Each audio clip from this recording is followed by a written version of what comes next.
আসসালামু আলাইকুম, কেমন আছেন সবাই? আশা করি ভালো আছেন এবং সুস্থ আছেন। একটু দেখাই সবাইকে, আমি কারবালার ভিতরে আছি এখন, হযরতে হোসেন রাদিয়াল্লাহু তাআলা আনহু রওজা শরীফের ভিতরে। তো একটা জিনিস ফলো করলাম, আমি এতদিন প্রায় দীর্ঘ ৮-৯ বছর যাবৎ কারবালার ভিতরে আছি। তো কারবালার মানুষ জিয়ারা করতে খুব কম আসে। মানে এখানে যত লোক আছে সবাই বাইরের মানুষ।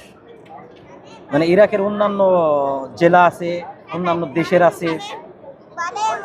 অর্থাৎ মানে ভিডিওটা করার মূল উদ্দেশ্য এবং যে কথাটা বলতে চাচ্ছি আমি সেটা হলো যে কারবালার মানুষ জিয়ারা করতে খুব কম আসে, বাইরের লোকজন বেশি আসে। আপনারা হয়তো দেখতে পাচ্ছেন একটু, এখানে হাজার হাজার লক্ষ লক্ষ মানুষ। হ্যাঁ, তো এর ভিতরে আমার মনে হয় শতকরা 5% কারবালার আছে, মানে যে কারবালা সিটির যে জনগণ আর কি, এরা হয়তো 5% লোক আছে, তার চাইতে কম হবে।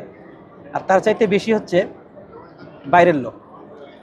এই যে রওজা শরীফ, আলহামদুলিল্লাহ বসে আছি আমি এই জায়গায়, এই যে অনেকেই জিয়ারা করছে, আমি পাশেই বসে আছি আলহামদুলিল্লাহ। যাই হোক, দোয়া করবেন সবাই আমার জন্য, এবং কারবালার ভিডিও দেখতে হলে অবশ্যই ভিডিওগুলো শেয়ার করবেন এবং পেজটা ফলো দিয়ে সাথেই থাকুন। আসসালামু আলাইকুম ওয়া রাহমাতুল্লাহি ওয়া বারাকাতুহু।